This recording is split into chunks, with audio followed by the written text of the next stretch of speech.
Hey guys, welcome to the Law Putra's YouTube channel. My name is Roseanne Nirvani and our today's topic is Aims and Objectives of Industrial Disputes Act 1947. So, before starting with the main topic, let me take you to a short introduction about this topic. So, let's get started.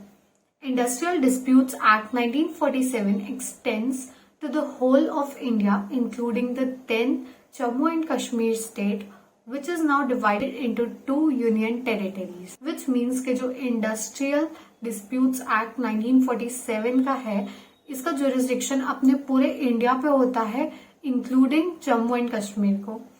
Next, it regulates Indian labor laws, which is concerned with trade unions as well as individual workmen employed in any industry within territory of India mainland.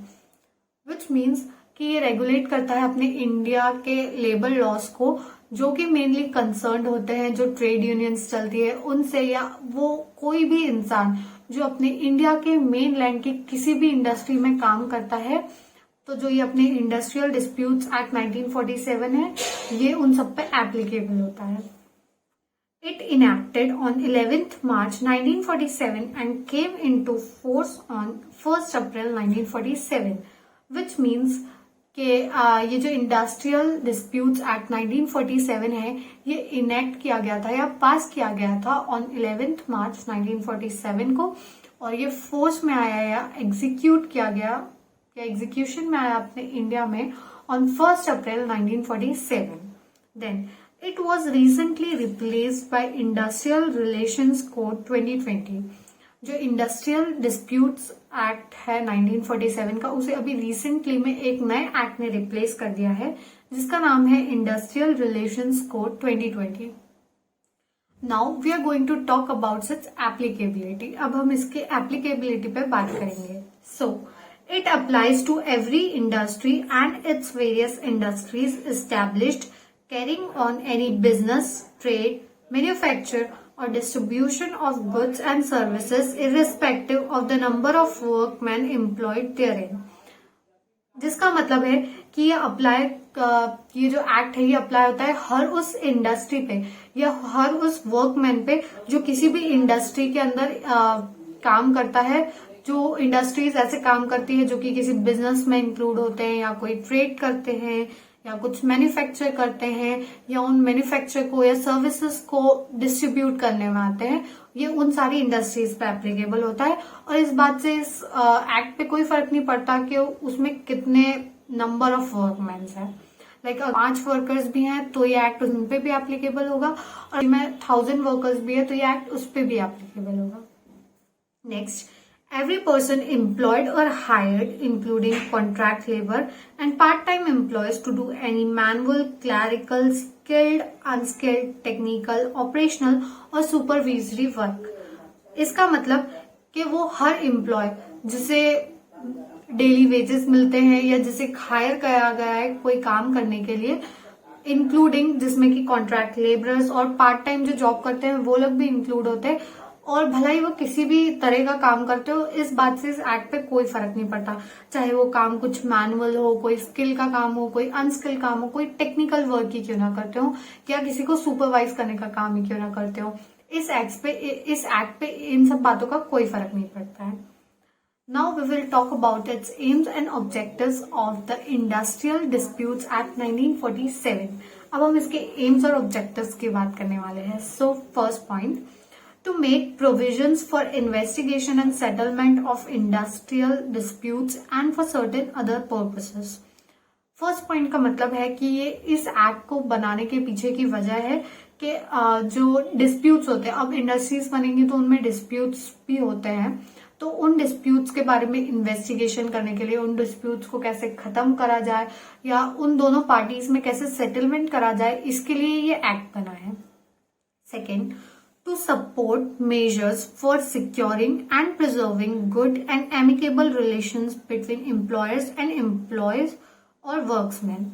तो एक industry के अंदर 2 category होती है. एक तो जो employer जिसने कि लोगों को अपने यहाँ काम पे रखा है. नेक्स्ट इज एम्प्लॉय जो कि उनके यहाँ पे इंडस्ट्री में आके काम करता है. तो इन दोनों के बीच में एक फ्रेंडली रिलेशन, एक अच्छे रिलेशन होना बहुत इंपॉर्टेंट है, तभी वो इंडस्ट्री अच्छे से वर्क कर पाएगी, ग्रो कर पाएगी और अपनी कंट्री को उससे बेनिफिट मिलेगा। तो ये जो एक्ट है ये इंश्योर करता है और मेजर्स लेता है कि जो एम्प्लॉयर है और एम्प्लॉय है उन दोनों के बीच में एक एमिकेबल और गुड रिलेशंस रहे। Next, to ensure social justice to both employers and employees and advance the progress of the industry by bringing about harmony and cordial relationship between the parties। ये social justice का भी ध्यान रखता है। ये जो act है इंडस्ट्रियल डिस्प्यूट्स एक्ट 1947, ये दोनों के सोशल जस्टिस का ध्यान रखता है, चाहे वो एम्प्लॉयर ही क्यों ना हो, चाहे वो एम्प्लॉय क्यों ना हो। ये किसी के साथ भी इनजस्टिस नहीं करता। जो एम्प्लॉयर के पार्ट पे सही होगा इस एक्ट में उससे फेवर करा जाएगा, या जो एम्प्लॉय के पार्ट पे सही होगा। Next, to provide suitable machinery for the equitable and peaceful settlement of industrial disputes through conciliation, arbitration, and if necessary, then by approaching the tribunals constituted under the act। ये हमें machinery भी provide करता है। इस act के अंदर बहुत सारी मशीनरी प्रोवाइड करी गई है सेटलमेंट करने के लिए। किसी भी दो पार्टीज, जो दो इंडस्ट्रीज के बीच में सेटल करने के बहुत सारे वेज प्रोवाइड करे गए हैं इस एक्ट के अंदर। जैसे कि first is conciliation, second is arbitration. Conciliation में हम लोग किसी थर्ड पार्टी के पास जाते हैं जो कि हम दो पार्टीज को आमने सामने बिठाकर एक सेटलमेंट पे पहुंचते हैं, और उस सेटलमेंट में वो कंसिलेटर जो रहता है वो हमें कोई सजेशंस भी दे सकता है कि कैसे सेटलमेंट किया जा सके। जबकि आर्बिट्रेशन में एक थर्ड पार्टी यहाँ पे भी होती है, एक या एक से ज्यादा भी पार्टीज हो सकती है थर्ड पार्टी, और उस पार्टी में वो एक बाइंडिंग, मतलब जो फर्स्ट कंसिलेशन है उसमें उनका जो सजेशन है कंसिलेटर का वो बाइंडिंग नहीं होता है। वो फर्स्ट पार्टी चाहे तो माने, सेकेंड पार्टी चाहे तो माने, और अगर दोनों उस बात को मानने के लिए तैयार होते हैं तब वो कंसिलेशन होता है। पर आर्बिट्रेशन में आर्बिट्रेटर जो भी आपको सजेशन देगा सेटलमेंट के लिए, दोनों पार्टीज पे वो बाइंडिंग होगा, आप दोनों पार्टीज को मानना ही पड़ेगा।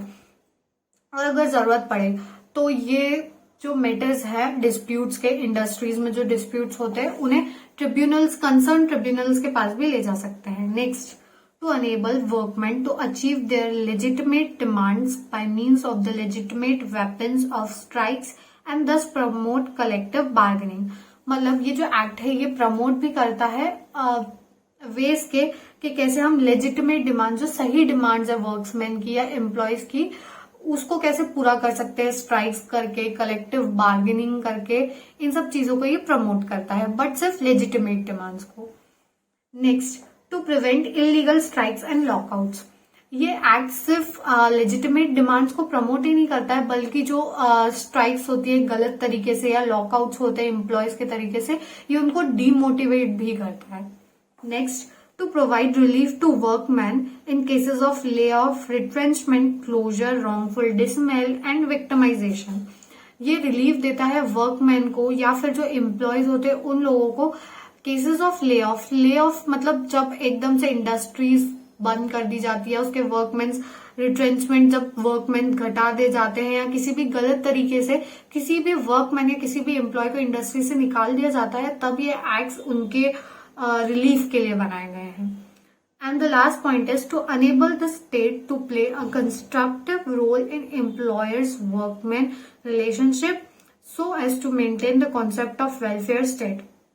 And the last point is, ये स्पेशली बनाए गए हैं स्टेट किस तरीके से एक एम्प्लॉयर और एम्प्लॉय के रिलेशन में हेल्प कर सकता है, उसको अच्छे बनाए रखने में कैसे हेल्प कर सकता है, ये एक्ट उसके लिए बनाया गया है। तो ये जो कॉन्सेप्ट है वेलफेयर स्टेट का, उसे मेंटेन रखता है।